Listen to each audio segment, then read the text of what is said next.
संदीप ने अपनी माँ के कहने पर गांव में शादी कर ली थी। लड़की का नाम था सुनीता।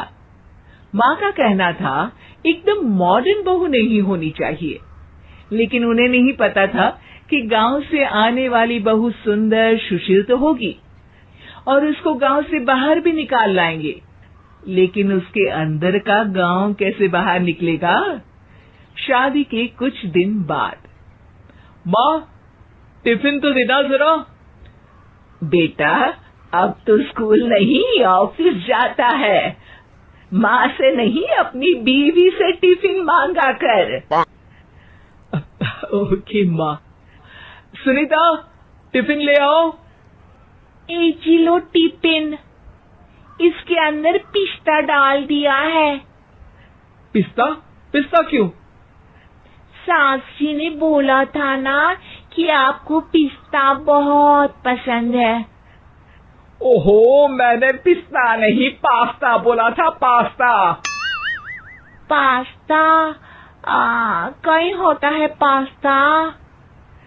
अरे बेटी तू रहने दे, मैं बना दूंगी।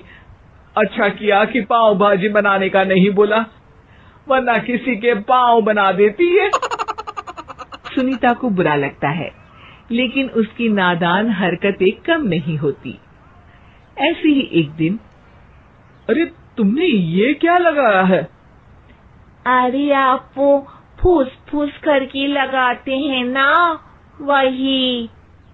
डियो? का दियो? किसको दियो? अरे वही ना जिससे खुशबू आती है। हाँ सही पकड़े हैं। अच्छा लेकर तो आना।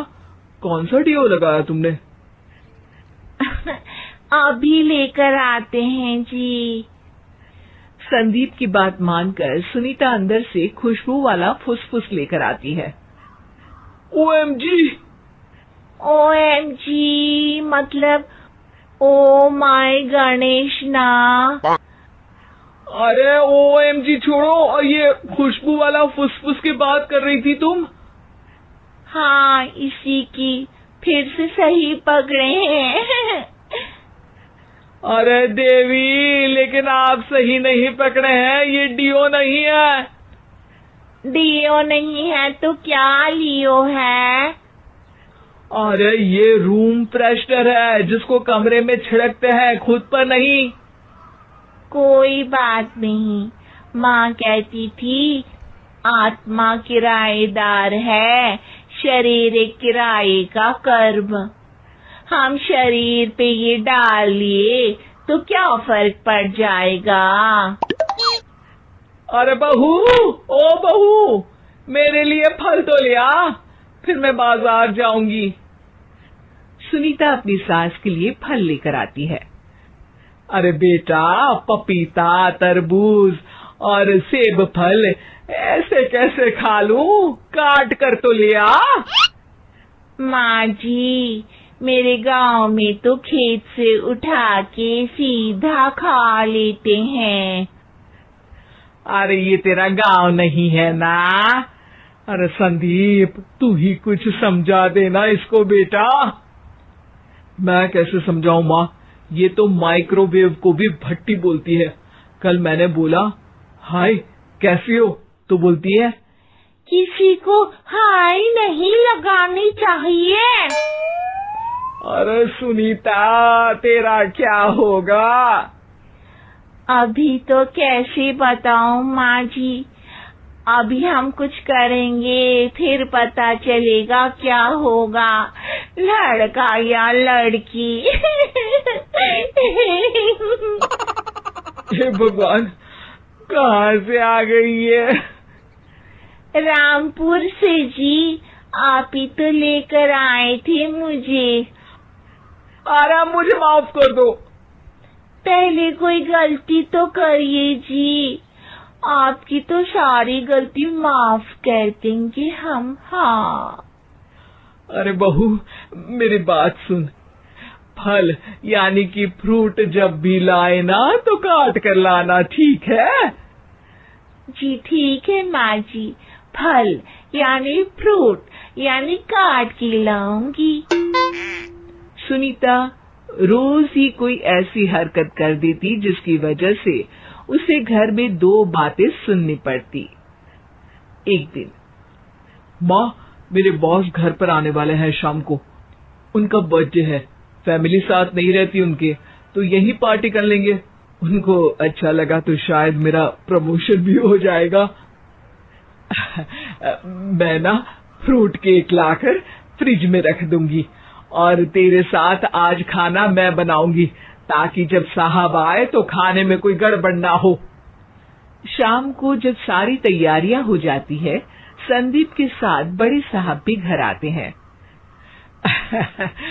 फ्रूट केक तो ले आना बहू, फिर खाना खाएंगे। अरे इस सब की क्या जरूरत थी, आपने बुलाया वही काफी है। सर, आपका परिवार शहर में नहीं है तो हम ही आपके परिवार जैसे हैं सर। इतने में ही सुनीता फ्रूट केक लेकर आती है और बड़े साहब की टेबल पर रख देती है, और जैसे ही केक के ऊपर का बॉक्स हटाती है, ओह, ये क्या है? केक तो कटा हुआ है। मैं तो ऐसा नहीं लाई थी। आप मुझे शाबाशी दे सकती है माँ जी, मैंने ही केक काट दिया।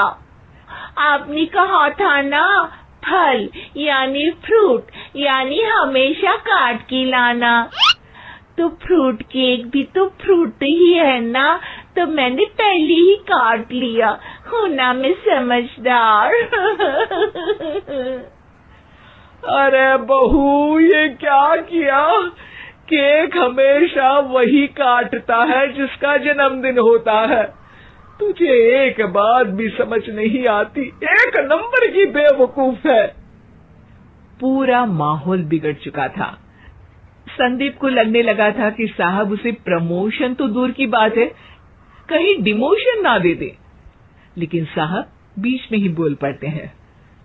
अरे कोई बात नहीं, ये इनकी बेवकूफी नहीं है, इनका भोलापन है। बेटा, आप कहाँ से हो? रामपुर गांव से। अरे वाह, गांव से? फिर तो आपके गांव में ताजे फल और सब्जियां मिलते होंगे। हाँ, सही पकड़े हैं। हम तो काटते भी नहीं, सीधा खा लेते हैं। मैं ना एक बार तुम्हारे गांव घूमने जरूर चलूंगा। क्यों संदीप, ले चलोगे ना? मुझे गांव घूमना बहुत पसंद है। बस फिर क्या था, संदीप और सास दोनों खुश हो गए, क्योंकि साहब को सुनीता ने गांव की बात करके खुश कर दिया था। अब संदीप का प्रमोशन पक्का था। शिक्षा, कभी भी किसी भी गलती पर घबराना नहीं चाहिए। हो सकता है कि